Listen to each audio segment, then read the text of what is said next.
In this video, we're going to talk about some advantages of investing in municipal bonds. Now, historically, municipal bonds have had a very low risk of default. And part of that is that reputation is very important. A city or county can't just say, we'll just go bankrupt and I guess we won't have a city anymore. Right? Obviously, they want to be an ongoing concern. And so although they do occasionally declare bankruptcy and there is default risk, it's very low when we compare it to, for example, the risk of default on corporate bonds.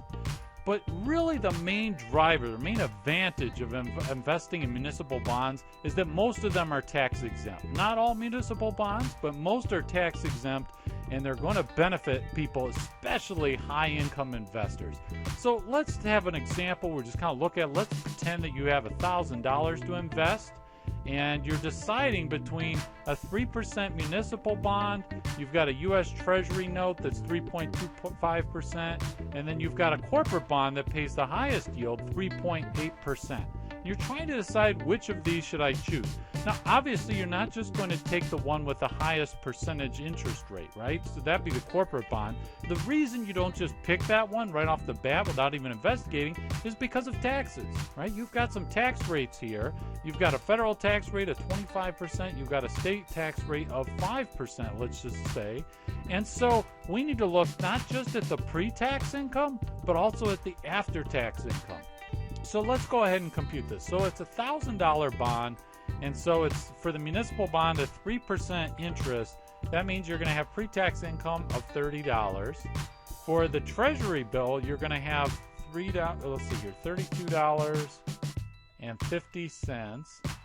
And then for the corporate bond, you're going to have interest income of $38. Right? This is just the interest for the annual interest 1 year on our corporate bond, $38. We just take the 3.8% times 1,000, right? Now we have to compute the federal tax, right? It's 25%. We're going to compute the federal tax for each of these bonds. And the municipal bond, we've already assumed that this example, it's tax exempt, federal and state. So it's just going to be 0 for the municipal bond. The U.S. Treasury, we're going to have federal tax of $8.13, right? I'm just taking 25% times that $32.50, and this is rounded. So now the corporate bond, we've got that $38 of interest income, but now we have to pay federal tax on that of 25%. Okay, so that's going to be $9.50. So now we need to compute our state tax. Now the municipal bond we said is tax exempt, so it's going to have state tax of 0. The U.S. Treasury security is going to have state tax of 0 as well. But the corporate bond, even though it's got this high 3.8%, it's getting hit the most with taxes. It's going to have tax of $1.90 for the state tax. And the way I got that, I just took the 5% state tax and then multiplied it by this $38. Obviously, this is going to depend on what state you live in and so forth. This is just a number we picked for our example here. So now we can go and compute our after-tax income. So for the municipal bond, the pre-tax income and the after-tax income are exactly the same because we're not paying any tax. So it's just $30. For the U.S. Treasury security, we've got $24.37. I got that just by subtracting $8.13 federal tax from the $32.50 interest income that we have. So now our corporate bond, we're going to have $26.60.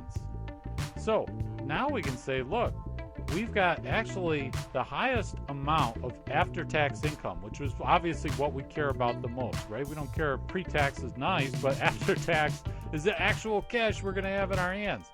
So we're going to have $30 for the municipal bond, $24 and change for the U.S. Treasury, and $26 and change for the corporate bond. So we actually get the highest after-tax income from the municipal bond. And we can even go ahead and calculate, let's see here, let's calculate out what our rate of return on each of these would be. So we're having a 3% return on the municipal bond, we're having a 2.4% return on our Treasury, and then we're having a 2.7% return on our money for the corporate. So we're getting the most after-tax income, the highest return actually, from the municipal bond. even though it has the lowest rate of return when we look at pre-tax basis.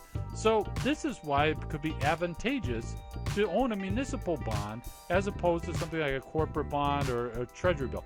Now, bear in mind, all these numbers, right? These numbers are a function of these tax rates, right? So if we were to increase these tax rates even further, then the advantage of the municipal bond of owning that as opposed to these other ones would become even bigger, right? So we have an even bigger advantage. If your tax rate was 39% or something at the federal level and 7% at the state tax level, the more tax it's going to eat into this pre-tax income, right? We're going to eat into that, and you're going to have a lower and lower after-tax income. So what does that mean? The wealthier a person is, the higher their tax bracket, right? So we have progressive income tax rates, right? So the more money you make, the higher your tax bracket.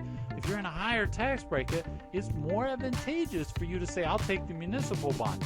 Even though it has this lower yield here, you're saying, look, I'm in a high tax bracket, so all this chunk here that's being taken out is much bigger. So we can go and we can even calculate out the tax equivalent yield, right? We can look at the tax equivalent yield, and what we're saying is, look, if we have this tax exempt municipal bond at 3%, that is basically the same after-tax return as a corporate bond earning what percentage, right? So let's say that, for example, we're looking at a person who is in the 33% tax rate, right? That's their tax bracket, right? That's their marginal tax rate. So if they had a 4.48% return or yield on a corporate bond, that would be the same as basically having a municipal bond with a rate of 3%. And so basically now we look at this tax equivalent yield, and that's what we're going to call this 3%, right? This tax exempt, this is a muni bond, right? This is a muni bond, and what we want to do, this tax equivalent yield is right here. All these are the tax equivalent yields, right? So of this tax-exempt municipal bond. Now, if you don't know what a tax equivalent yield is or how to calculate it, I suggest you check out the other video. But suffice it to say that the higher your tax bracket, right? You're in a 10% tax bracket, 15, 25, 28, and 33. So the tax brackets are increasing from left to right, okay? Now look, also the tax equivalent yield is increasing as we go from left to right. So if you're in the 10% tax bracket, then the tax equivalent yield of a 3% muni bond is 3.33%. But if you're in the 33% tax rate, instead of it being 3.33% for the 10%, now it's all of a sudden 4.48%. So you see, this is why the higher your tax rate, the higher your tax bracket, the more advantageous it's going to be to invest in municipal